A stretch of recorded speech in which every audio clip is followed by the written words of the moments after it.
My name is Jason Pina. I serve as the Vice President of Student Affairs here at Ohio University. And the way I would describe my job is really in two fashions. One is I work with my colleagues in the Division of Student Affairs to try to maximize our use of resources for the betterment of our students. The other part of my job, which is probably more than half, is supporting President Davis and my other colleagues on the President's Council on moving the university forward and supporting the mission and vision as well as the plans set forth by the Board of Trustees. So I know that's a general answer to your question, but that's what I do. Luck. When I was in college, I actually was studying to be an investment banker. And my senior year, I was preparing to get married to my high school sweetheart. And she learned of the hours it took to be an investment banker. She told me that maybe that wasn't the route that we should take as newlyweds. So I wasn't good enough to make money playing sports. I wasn't going to pursue banking because I wanted to stay married. So my other option was getting into student affairs because at the time I was the hall director as a senior in college.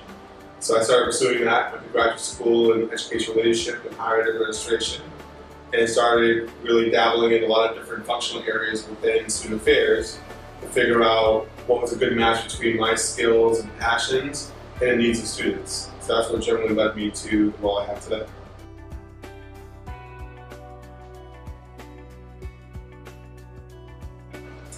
I think the most important decision is hiring. Finding, hiring good people and letting them do their job. There's very few jobs in Division of Student Affairs that I actually could do. And remind myself of that every day, that I can't do the work of event services.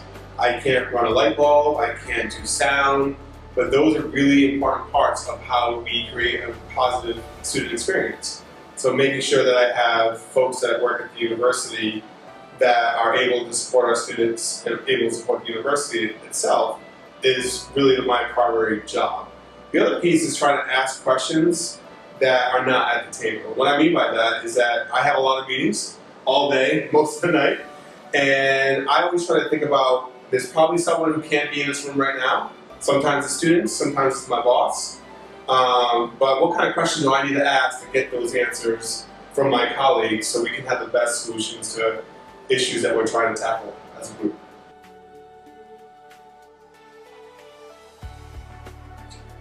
Well, I would answer that in a few ways. Number one, my concern is safety and personal decision making. I've only been on campus 4 months, and the volume and type of partying or what I read in police reports or what I hear from students are going on the weekend isn't really actually much different than the other 6 universities I've worked at. Now, not all the universities are located in southeastern Ohio. Not all the universities I worked at have over 40,000 students. But essentially, how people describe to me what they do in house parties or what occurs on Court Street or what may be happening at residence halls isn't much different than what I've been used to the last 20, 25 years of my life. I think that being in a part of the state where there's a lot of eyes on our institution, where we happen to have one of the world's best journalism schools and lots of outlets around media, that there's a lot of scrutiny and questioning when things get reported and when people are arrested. I don't necessarily think that's a bad thing, because I also really feel like there's students and folks that probably make decisions on not wanting to be arrested, not wanting to be in the paper, and not wanting to be ridiculed by peers or other folks. So I think a lot of the attention we get is because of the culture we have, and not necessarily that the degree of partying is so astronomically higher than other places that I personally have worked at. And I've worked at places coast to coast and in Colorado.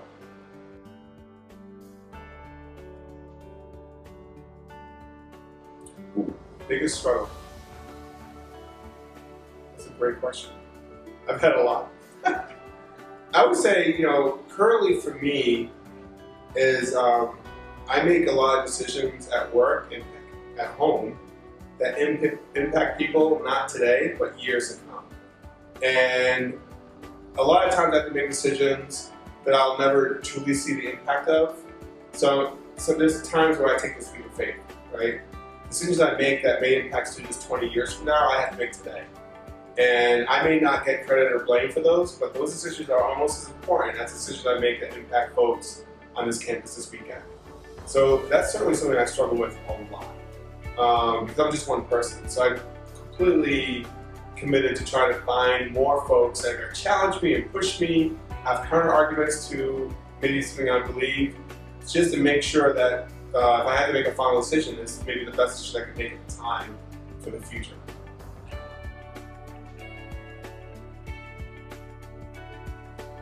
Oh, that's a great question.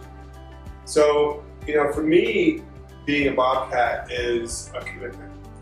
When I meet alums or students or people that sit there and they put forward that they're a Bobcat, it's a lifelong commitment. The first time I went on a vacation when I moved here was to go camping with my family. So we set up our site, and I happened to have an Ohio t-shirt on, and you could count to 10, and there were 2 families at our campsite telling me that they were Bobcats. And the way they say it, gives me goosebumps.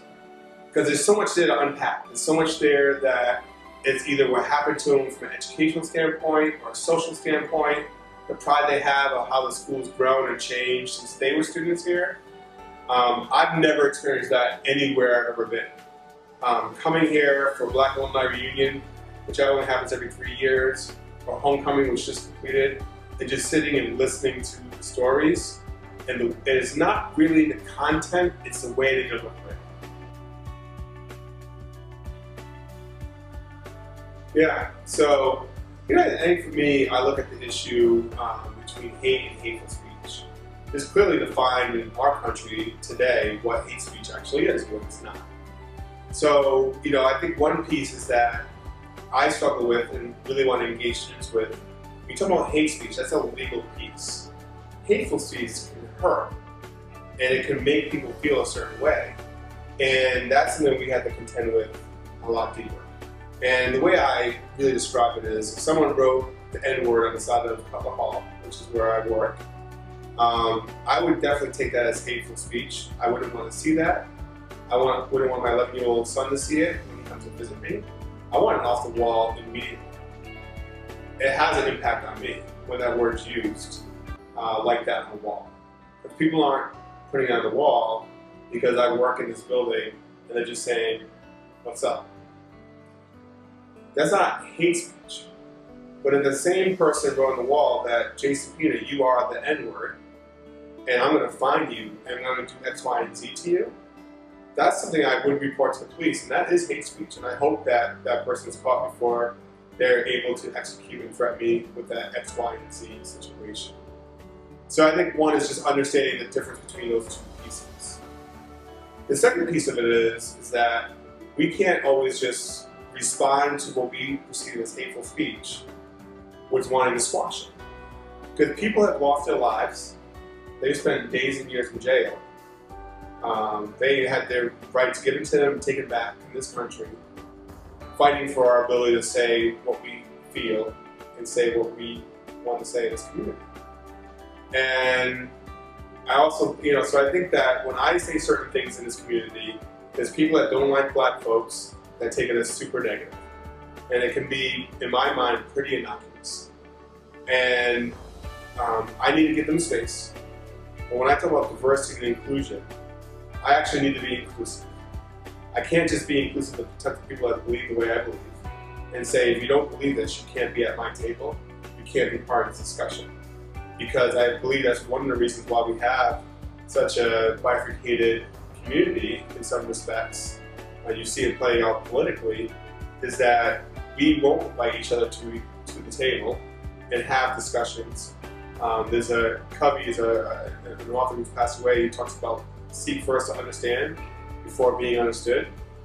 And some of the things I'm most proud of as a professional is those times and moments that I sought to understand the viewpoint of a student that was marked as racist or misogynist, and say, as an educator, I need to understand where they're coming from and see, is there a way I can unwind that a bit, give a different perspective, or at the very least, let them know that I'm actually a real person here, and that behavior really hurts.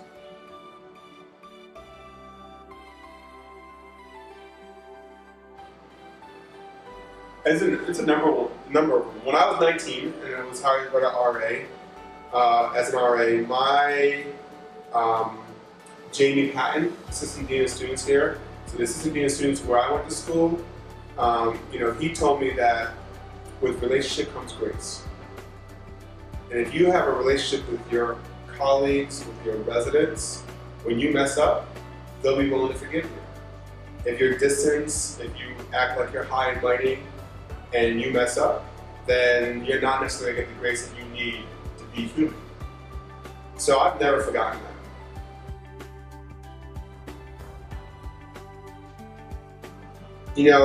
It's easy for many of us, especially when you're in college or you grew up in high schools in communities where everyone went to college, to take it for granted. When you look at the 4,000 plus colleges in this country and you aggregate all the graduation rates, just over 50% of the students that go to college graduate. So it's not automatic that people are going to graduate from college. But sometimes there's moments where they may choose to engage in behavior because being a college student and graduating from college in their mind is automatic. And this is a time in their lives that they should be building the strongest foundation for the next 6, 7 plus decades of their life. And only they can do that. People aren't going to push them. They may prod them a bit. But when it's a decision between taking that hard class or taking the one that's easy A, take the hard class. When it's the opportunity to study abroad or just stay here, study abroad. When you have the opportunity to do something, research with a faculty member during spring break, or go to Florida or some other place, do the research. What your dream of your life and your lifestyle should be, you can dream that all you want. But my hope is that social or co-curricular lifestyle that you may be engaging in now is not the way you want to engage in the rest of your life. But your education, clarifying your career goals, getting your foot in the door in the graduate schools you want to get into is going to allow you to create a type of foundation that will allow you to have the dreams for you and your family for decades to come. So have the long view of your lives and not the view of just this weekend and just this semester.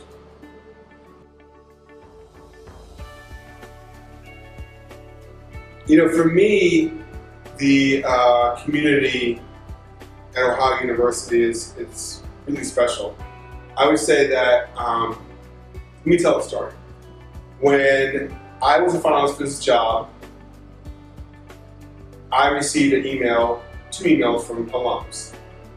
And they said to me in that email, good luck in the interview. I hope my school picks the best person. If it's you, don't screw up. And I had the opportunity to tell that story to a group of alumni a few weeks ago. And one of the people that sent me an email was in the audience at that point. And to me, that's the essence of this place.